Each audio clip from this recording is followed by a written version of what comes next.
Hi there, you're going to listen to the podcast that I made with Cassandra. I met her when I was in Puerto Maldonado, that's in the southeast side of Peru, close to the borders of Bolivia and Brazil. I found it very interesting to listen to her thoughts on life, and that's why I asked her to record a podcast with me. I got to know her just the day before I left, and the day after the Halloween party that was held in the house where I stayed. The combination of recording a podcast with some leftover party people on the background is not the best, but I hope it doesn't bother you too much. Enjoy the podcast. I started by asking Cassandra to tell us a little bit more about herself, and this is her answer. Sure, I think the most interesting thing about me is I'd like to think that I'm a human that cares a lot about other humans and about nature, and that's why I'm here. In all honesty, the trajectory of my life, I'm so privileged. I've studied a lot. I have a master's degree, an undergraduate degree in ecology and sustainable development, but also I'm like super geeky about the plants, not just from a scientific perspective or some kind of belief system that is even in any way academic, although it's very much a big part of that. It's like this deep love for nature and the plants especially that are growing around us. And I think that's really why I'm in Peru, is because of plants. I was invited here to plant a food forest, which is like my entry point to work and know this region. My background is a little bit with permaculture as well, although I wouldn't say that that's the only kind of way that I interact with nature. Also through plant medicines and working with, I guess, other well, they say alternative healing modalities, but I don't really think of it as alternative, but something that's complementary to being like a healthy person, and also someone who knows where their medicine comes from. And we have a project, so I'm part of a project. I call it a project. It's really like a community, I would say. We steward 2,000 hectares of rainforest here in the Las Piedras region. It's from Puerto Maldonado, the closest city, maybe like 20 kilometers. So it's quite close to the city, which is really unique. It's a unique place also because there's no road access, and it's bordered by 4 indigenous communities, as well as several Brazil nut concession holders. Brazil nuts is a huge part of this region, and our work has been in protecting this forest, also working with the medicinal plants, connecting with some individuals from indigenous communities, as well as helping develop ways of being able to make a living from the forest for the few landholders that are in our neighborhood, I guess. We're a neighborhood, and it's a cool neighborhood. We're very different ourselves. We come from more educated, privileged perhaps background, but the people that we work with, they're amazing. They're a group of people that is often overlooked, I think, in conservation efforts. A lot of people focus on indigenous land rights and sovereignty, and I think this is so important. And also, this group, well, I'll name the group because I didn't say it, is what we call colonos. They're people that moved to particularly the Amazon region in Peru, probably in around 50 to 30 years ago. And they've made their lives here, and they have a deep understanding of nature, although they may not traditionally be from this region. And a lot of them are some of the best knowledge keepers, really, of this region, because they've worked here, they've raised their families here, and they plan to stay here. So empowering this group of people has been like super inspiring for us, particularly.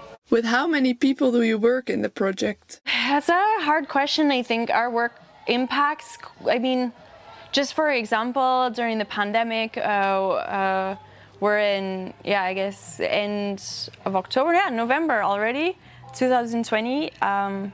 We were working directly with 10 families, which I think probably is like, within the indigenous communities and in the landholders community, or the colonos as they're called, it's probably about 140 people. But over the years that I've been here now 7 years, I guess. I would say, quite a few, more than that. Yeah. But really, I don't measure it so much by the numbers. It's like, what kind of interaction are we having, even if you only work with 1 or 2 people. And I think that's where sometimes, at least from where I'm from, we think about how can I make the biggest impact, and we think on a larger scale. And, this can be really disempowering for a lot of people who want to make change in their communities, because they don't have a sense of how to reach that, that great height or that great scale, and sometimes forget that just what's in front of them, with the few people that they do know, is actually incredibly important, and it's part of some of those bigger changes that we want to make. And it sounds like a little bit like, maybe like too optimistic to say that these small changes could make a big change, but I actually feel it, because even in my own self, in the work that I've done, for example, with one of the colonos who was cutting the forest for cattle farming, we were able to help shift the way that he saw his cattle pasture, which is around 300 hectares, growing by 50 hectares every year, towards something that was perhaps a little bit more sustainable. We also purchased a green tract of land to help alternate the forest from the cattle fields. Instead of allowing a cattle field just to spread and spread and spread, as it always does in Amazonian cattle farming, we could break up it with this green belt, basically. And that green belt, is only 30 hectares, and there was a part of me that was like, oh, this is what's so special about this forest, why should I care, why should I try to make this crowdfunding that we completed last year to buy those 30 hectares. There was a part of me that struggled from that old mentality I was trying to describe, like, oh, why does this matter, But at the end of the day, it was like, oh, because this is something I can do. This is something that's in my hands to do. And me as an individual, although I'm not making a huge, saving the rainforest kind of impact, it's still really, really meaningful, It's really important. And so, to anyone who hears this, I encourage you to think about what's in your hands to do, really. And I kind of think about your podcast as that, it's just like, oh, well, maybe I'll make a podcast, and even if only like 5 people listen to this, it's just like, it's a thought that is a seed, and it's a seed that I think is powerful.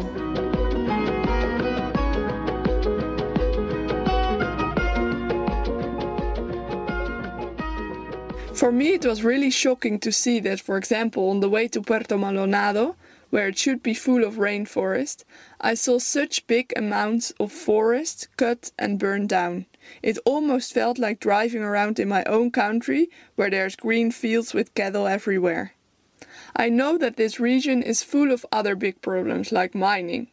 I asked Cassandra what, in her opinion, are the problems they are facing in this region and what she thinks about it. Yeah, honestly, this is a time of a lot of problems, regardless of which region you're in or working in. I think what's unique about this place is just that it's a place with many of those problems kind of stacked on top of each other, and also is in a region of high biodiversity, cultural diversity. And so, you see, I don't know, just like, it's almost like, for me, the most, I don't even know how to put that. It's like almost like extra impactful. I don't know if that makes sense. For what I've seen in the limited time that I've been here, because I remember that I am not from this place. I would say lack of adequate healthcare is a major issue. And I don't just mean like body health, I also mean mental health. And the ability to have a healthy individual and a healthy, community, I think really helps promote healthier choices as well for how people live and what choices they ultimately make.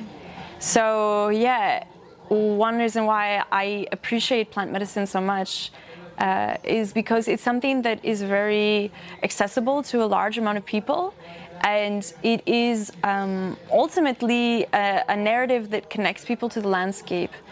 When you take a plant to heal yourself, often you're going into nature to harvest it, or you're interacting with someone who's done that. You're also connecting in a way to nature that actually connects you to the place in a much more powerful way.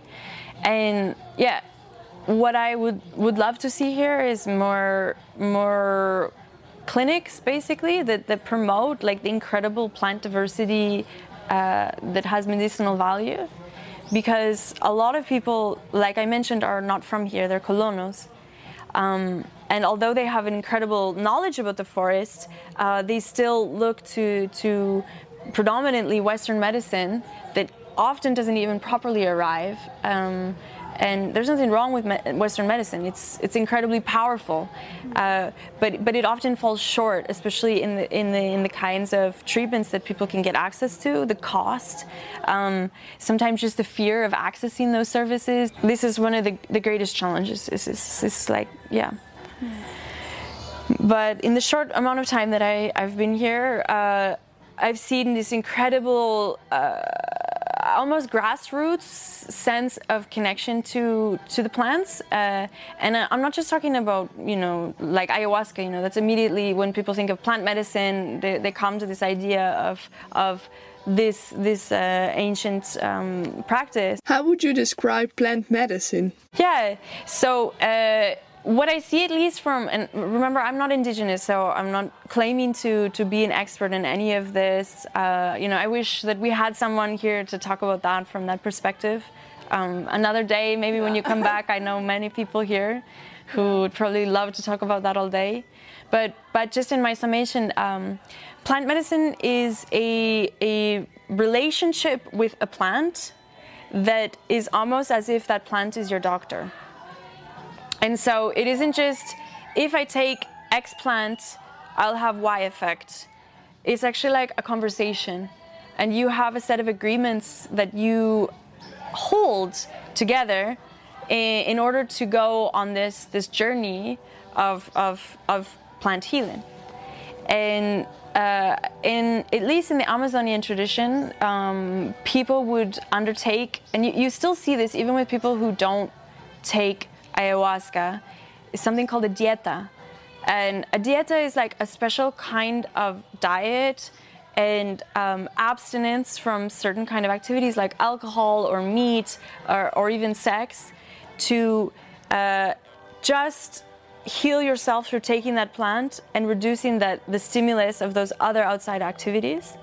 And people that I know, at least here in Puerto Maldonado, some of the stories of healing that have come from just that practice, it's absolutely amazing. So it's not just like a biopharmaceutical or a bioceutical, I guess would be the word, effect. It's actually like that in entering into this relationship with the plant in such an intentional way that they are guided towards. And I use that word not so loosely. I really mean that the plants guide you. They teach you. They come in your dreams. They influence your choices, the way you think, what you want to do. It's honestly, it's amazing, especially when you see a transformation in someone that's really, really big. We had a worker who. He's one of our, well, he's not just a worker, he's a really good friend of ours. He went from yeah, what I would say is like a lost young man who didn't know where he was from, who didn't know what future he had, and ultimately wanted to leave this place. And through the course of 7 years, learning about that history that he has, he's an indigenous man, and connecting with the plant medicine, he's decided that this is where he wants to live. And he moved back to his community. He's not a miner, which I didn't properly address in the question you asked about problems here, but artisanal gold mining is a huge problem here. He's not a logger. He's someone who wants to live simply, and yeah, just I don't know. I can't really convey this transformation enough in words. But if you had met him 7 years ago to now, it's like he feels. And if you're watching this, Yuri, I love you very much. He feels complete. Like he feels like he's just, yeah, I don't know. Thanks to the plants. Yeah, and I don't take any credit for that. Like I hope I didn't come off like that. It's completely plant medicine. Wow. And not just the plants that you take, but this connection that you have with nature. That for us, in the work that we do at Novalis, which is our organization, I think is the most interesting work that we do is just really giving a place and a time in nature for people to feel themselves, essentially, What do you think is needed to lead people more towards this way of thinking? Because to me it seems like a more healthy way. I don't think it's necessarily better, but I truly believe that at least how we've advanced with Western medicine, it's incredible. The diagnosis tools, the ability to see into ourselves and into our DNA and understand ourselves from this very personalized way. It's incredible, But what I do see as something that is challenging is the stigma behind thinking about nature as some kind of alive, but essentially like inert force that just somehow is and is not in any way, and this maybe is to the greater point because people would maybe think I'm crazy to say it, is that the nature is actually conscious, and it for lack of a better word in English at least, has a will and has a desire. And maybe I'm personifying it too much, but there is this stigma that is in plant medicine, that it's seen as something that's like on one hand like witchcraft, in the worst kind of stigma, or on the other hand just like watered down medicine. Even when I encourage a plant remedy, to friends. There's like a kind of disbelief in it, and I even had it because I come from a scientific background, and we think about evidence in terms of trials, and what benefit does a plant have? If I take this plant, will it help my kidney stones or whatever? We look for evidence for that, but I think fundamentally that's coming from a very limited perspective. And that's part of the stigma. It's like we're only looking for this empirical evidence when really that's only one part of this incredible story of what it means to be a human in nature. Is that we're connected to this bigger thing, and sometimes healing isn't so much that you heal the illness that you have. It's that you heal your relationship with it, that you heal your relationship with other people, that you heal. I guess the scope broadens. And I mean, there is a real danger in plant medicine, and I've seen it, that people go on, and by plant medicine in this, I'm using it not in the traditional sense, but people, at least in Canada or Europe, speak about plant medicine like taking psychedelic plants, ayahuasca, San Pedro, magic mushrooms, those kinds of things. They're looking for self-improvement. And they're always looking for something that's wrong with them. And that limited focus, I think it doesn't allow us to see all the things that are good. And that goes to the bigger question of, you asked me like, what's wrong with this region, and I would ask like, well, what's good in this place? Like, what can we actually learn from the people here? What do they do that actually can teach us? Not like, hey, what are you doing wrong? Which is useful, of course. Ask that question. We have to ask. But yeah, if we move towards, not just trying to heal that one bad thing. Yeah, like what are the things that we can amplify? What are the things that people are doing? And so what are those things? Yeah, Brazil nuts. I'm telling you, if you want to make a single impact on the rainforest, at least this part of the Amazonian rainforest, it would be to buy Brazil nuts. It is an incredible protein source on one hand. It's very high in selenium. A lot of people don't know it because they think of it as a very expensive nut, but all Brazil nuts, I would say more than 99% of them, come from intact, ancient rainforests. Wow. From trees that are older than 100 years old, that are sometimes kilometers and kilometers and kilometers like away from any river or road. And they are almost exclusively supporting these communities in a way to maintain their forests. So yeah, you like, just as a consumer option, buy Brazil nuts, because I guarantee it's going towards truly an intact forest. Yeah. They're delicious. You can make nut milks out of them. We make desserts out of them. Like anywhere that you'd imagine to use a normal nut milk or vegan milk or even cow milk or dairy milk is awesome for Brazil nuts. Brazil nut pesto is fantastic. There's so many recipes, and that connects to people eating from the forest, and when people are in the forest, and this is kind of what I was trying to say at the beginning, is like colonos who are living in the forest, or most of the year living in the forest, and eating from the forest, they tend to take better care of the forest, even if they may not always have the best choices for their management styles. And maybe we can help them, and by we I mean people who've studied those kind of things or have more experience. They definitely do have a vested interest, and that is also a positive of this place, is that there are people that actually care about this place.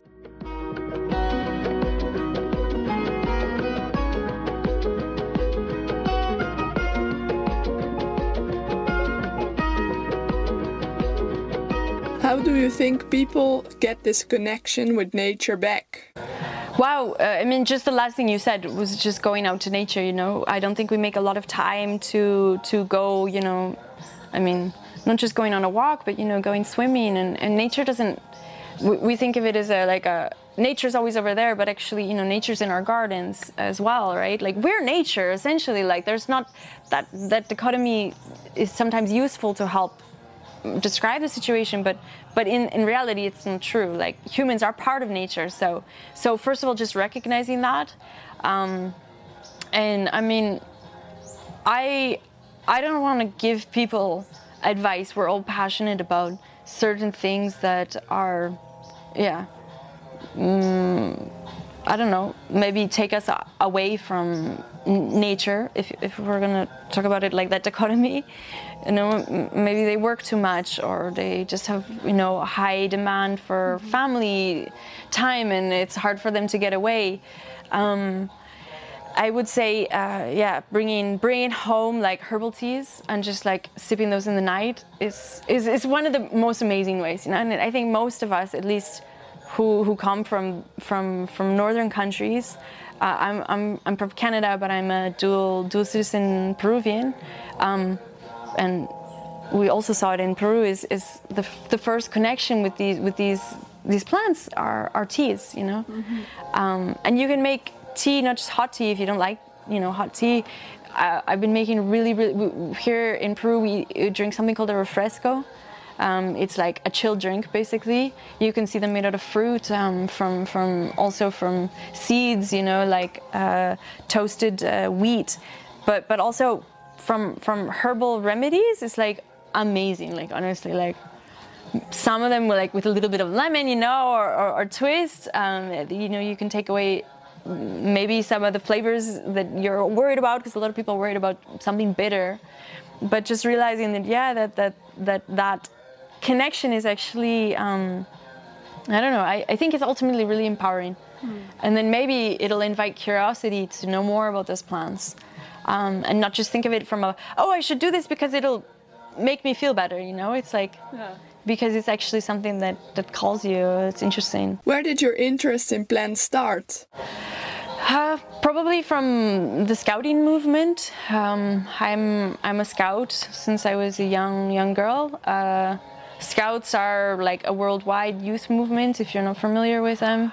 They're pretty common. I think almost every country has a scouting movement. And yeah, just going out for like, you know, a hike on the weekend or a camp, you know, and just being like, what are these trees around me, you know, and wanting to know more about them. It didn't really ever, from a perspective of medicine, call me. I was just like curious to know, what are these beings, like, you know, what's that tree, like, oh, you know, that's an oak tree or whatever. That initial curiosity that kind of got me on the geeking of it, I guess. And then later on, it was a teacher named Nancy Turner who's recently retired. She worked at the University of Victoria. She's an ethnoecologist who did amazing things with the Indigenous communities in Canada. She has amazing field guides that she co-published with other authors about like different plants in Canada, and just learning that there was like, you know, food or medicinal value, because I mean my family was always like, oh, it's poisonous, it's poisonous, it's poisonous, you know. It's like when we don't know, we go to, oh, it's probably bad for us, you know. But the reality is, you know, there's actually incredible things beyond just like a food value that you know, sometimes things that even we would call poisonous are actually like, they could be medicinal, you know. Or you know, maybe we don't take it internally, but it's great for skin fungus. Yeah, you just have to know how to. Yeah, and that curiosity then peaked from there, and she was amazing, you know. And I studied with her. That was one of my main interests, was that really catapulted was Nancy Turner. What would your future utopia look like? Wow, I think about that all the time. I actually do. I mean, first of all, I think it's good to remember that utopia means no place, so it doesn't really exist. So maybe we're looking for utopia, which is like a place, and that even in itself gives us the answer. It's like place-based sense of connection to the people that are around us. And I'm a computer programmer as well, and I see technology as incredibly important. And it, you know, barring some crazy solar flare that like hits us and destroys all the electricity grid or something, which could happen, I see it as something that's really going to shape our future. So at least like when we come back to the land or come back to the place, you know, making our utopia, not being afraid to embrace technologies and actually be empowered by them. Because when people who really care about the world embrace technologies, they're more powerful, essentially, you know, as opposed to just allowing and ignoring that kind of movement towards, like, let's say, you know, just the movement towards more AI systems that make us afraid, you know. We're afraid because we know the people who are designing them are humans like us, and humans are we're at risk to make poor choices, you know. And poor choices lead to, you know, all sorts of crazy power struggles and political problems, and, you know, eventually you have like a crazy despotic, you know, autocratic dictator who's like in charge of incredible databases of data, and, you know, it's like, it's scary, you know, like we go there and we're like, oh my God. So my utopia is one where technology is actually really, we're literate in technology, that people know how to use it, you know, where are the shortfalls, where we should be, careful in questioning the ethics behind the technologies. It's such a hard question to answer. Yeah, forget the future, you know. now I'm just gonna say now is the moment, and we're so caught up in the future that we don't want, that sometimes we forget that we're living right now someone else's future. And here we are, and actually it doesn't matter so much what we want or what we're dreaming. What really matters is how are we living. So maybe just to back up away from all that computer stuff or nature stuff, and just my utopia would be if we could be here now. Maybe I don't know if that sounds maybe kind of boring, but let's just enjoy it. We're here. Take care of each other now. Do good things now because you can. There's always something to do. We're so preoccupied in the future. At least I'm from a culture that is. We're always thinking about the future, the future, the future. And there's a gift in that, of course, being able to plan for the winter, for example. It's like, you got to make sure the winter's coming. It's going to get really cold. It's obviously like evolutionarily something that humans are great at, with this amazing prefrontal cortex, right? But we also have thumbs, and thumbs are for doing.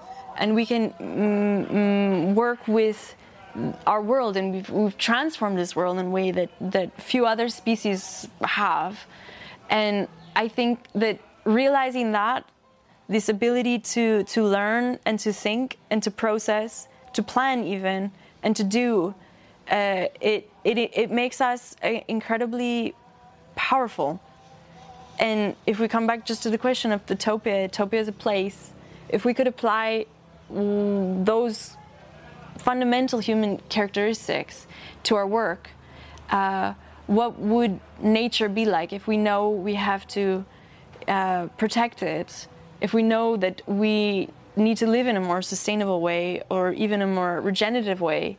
How would we use those super amazing thumbs and that super amazing ability to plan in a more wise way? If we get 100 humans together, no one person is going to agree on, what the future should look like. And often we get caught on those differences.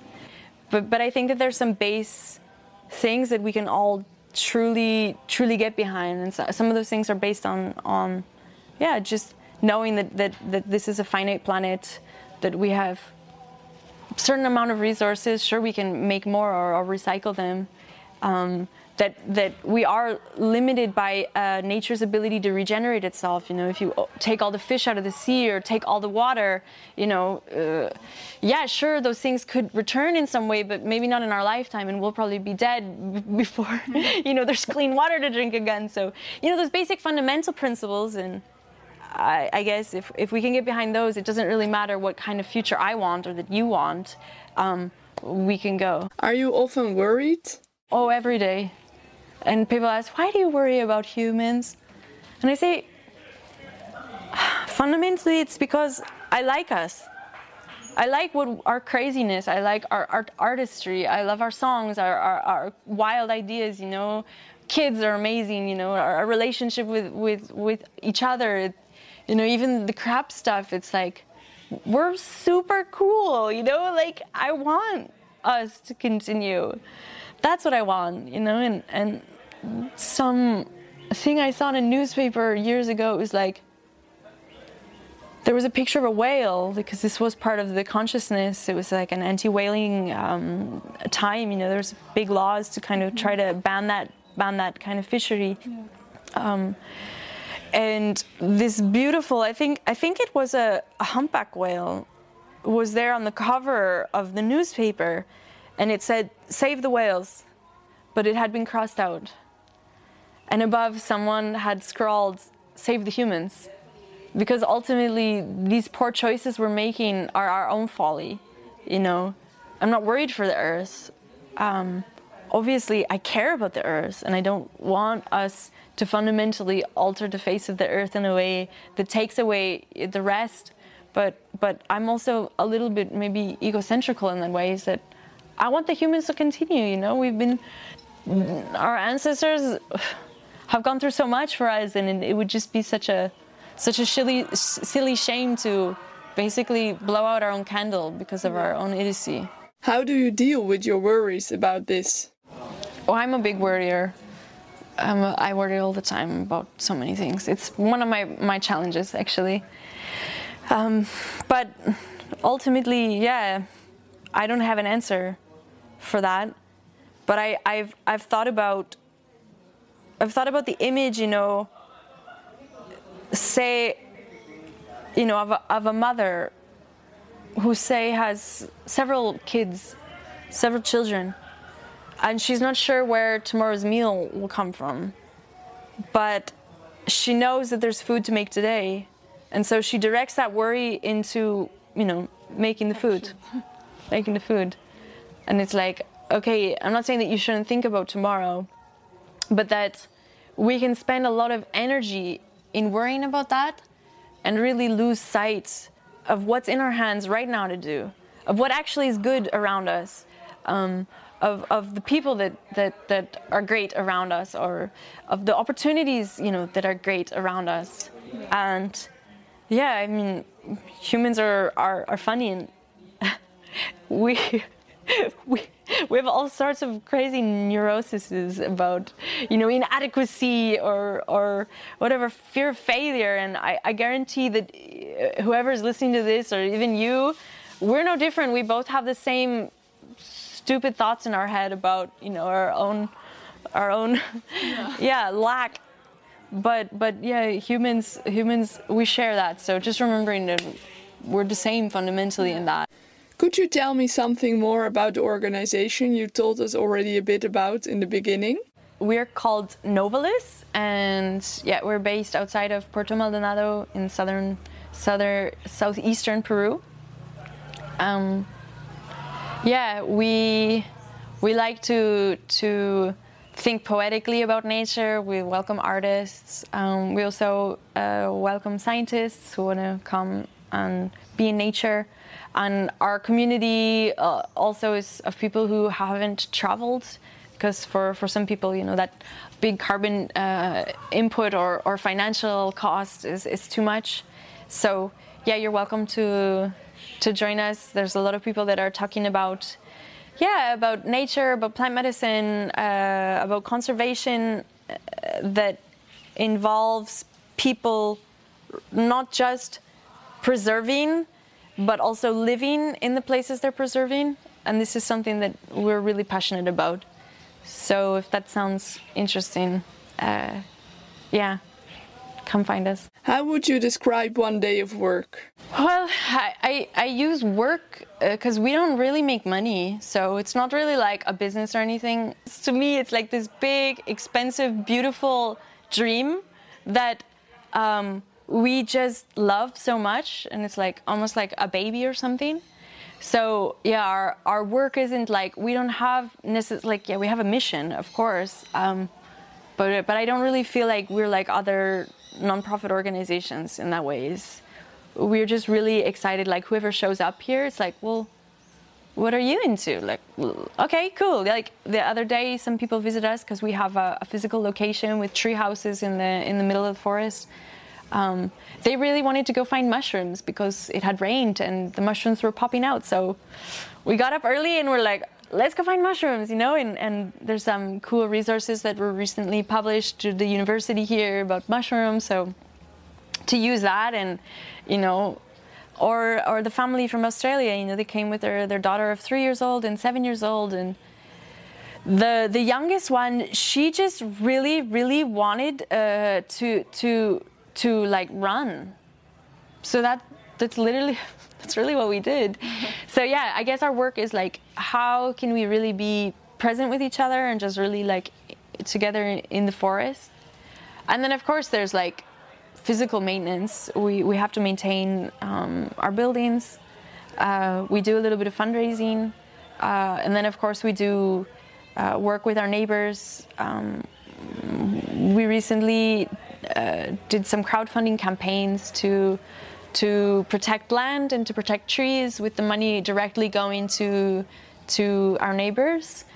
kind of like a direct purchase of resources that still were technically titled to them, but that they, through a promise, have decided to preserve. Mm-hmm. So there's that kind of work, and then we've made several interventions in the almost 8 years that we've been here, and one of the most impactful ones for me was because when we came here for the first time, my husband is from this place, so it wasn't really the first time for him, but it was the first time on this piece of land outside Puerto Maldonado. There was our neighbor cut trees, almost probably 50 hectares the first year for cattle farming, and each year subsequently after that another 50. So it spread quite quickly, a very, very large clear cut that was like basically bordering on our concession. And Brazil nuts produce in intact forest only. They're highly diverse species that needs diversified species that needs very specific conditions to produce properly. They're not like, you know, a banana that you just plant anywhere and produce bananas for you. They need certain insects and they need certain weather patterns to properly, be pollinated and produce fruits.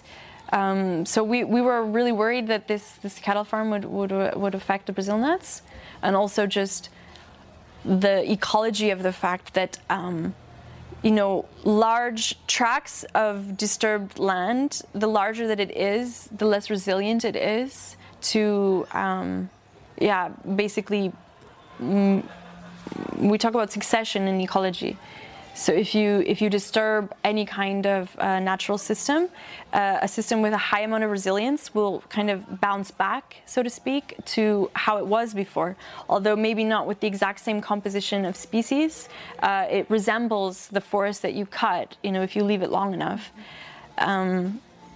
So cattle fields, and this is why we were really also trying to put pressure on him through, we tried to do legal processes, with the judicial system here to denounce him for that activity that partially was illegal, and it was to stop this large spread of huge disturbance that we knew, if it just kept going, could shift the whole, at least like local sub-ecosystem, if you will, towards something different.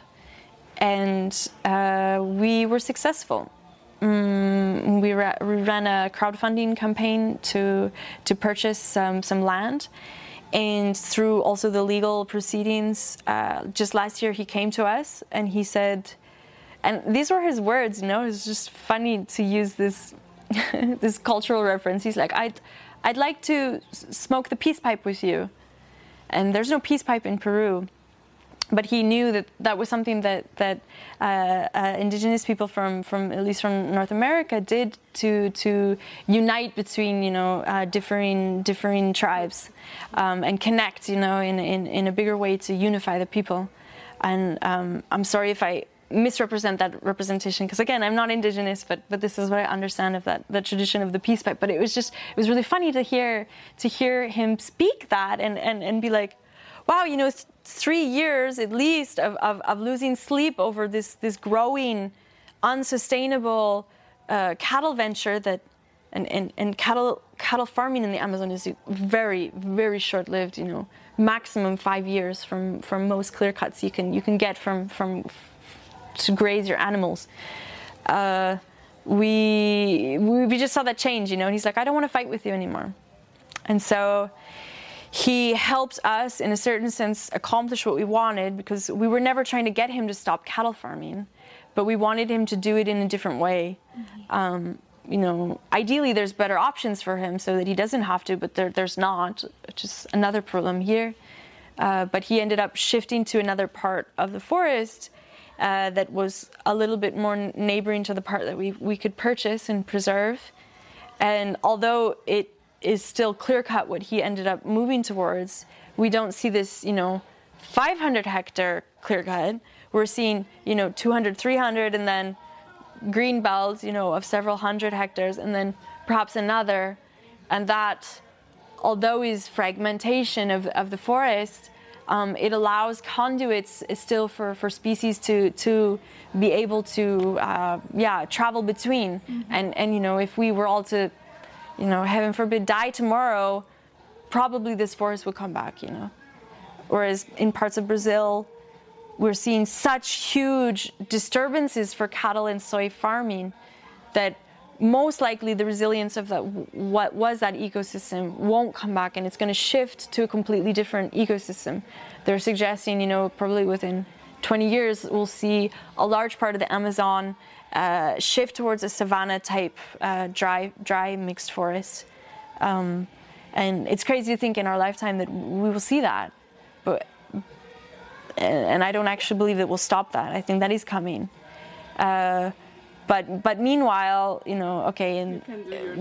our part, and it's one part, whether it's a big part or a small part or a stupid part or it's part, and that's what I mean. It's like, what's in our hands, What's the food that we can make today? Think of the mama, It's like, okay, I don't know what's going to happen tomorrow, but there's something to do today, and she's making the bread for her babies. And by approaching him like that, he will probably also become more aware.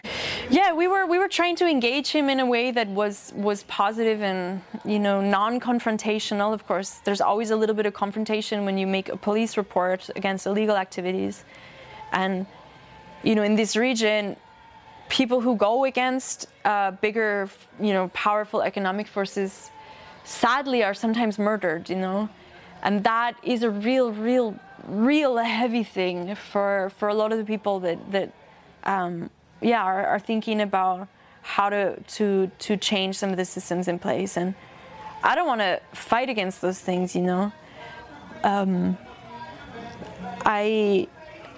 know also that humans are equally susceptible to corruption and poor choices, and that's why I come back to what is the thing you want to see, change in this region is better access to health, because healthier humans connected to, especially to the medicines that come from their forest, they tend to make better choices. Choices that think about longer sustainability at least. It sounds like you are trying to always focus on the positive things of humans. I mean, otherwise I would have probably killed myself, to be honest, because there's lots of crap. And that I'm not joking about suicide in a lighthearted way, I think for a lot of people, they think that the world's gonna get bad and it's like, oh my God, and I'm sorry to make a joke about that, but yeah, I hope because I see the good, I guess. And I don't think I'm an optimist. To be honest, I'm very pessimistic about the future of humans. Or maybe I'm a realist. But at least the amount that I live now, I don't want to be the pessimist, I'd rather be I don't know how to describe it. But it is a natural, if you do feel depressed about these things, I think that's healthy, It's better than just not feeling anything. Mm-hmm. Yeah, definitely. Yeah, because a lot of people are just or I felt it at least, it's cognitively to feel the weight of all the world's problems all at once. It's it almost is immobilizing and you're just paralyzed. Yeah. They're oh my God, where do I even start? And I would just say is we're all probably fucked, excuse my language, but there is something we can do today, and it means something, and it's good, and it doesn't matter if it's just the smallest, silliest thing. I mean, we saved 30 hectares of forest, it's it's in the scale of the Amazon, it's basically a bucket of water, but I feel it was the right thing to do. And by right, I don't mean moral, I just mean it felt like something I could do. And yeah, I hope that reminds people a little bit, at least.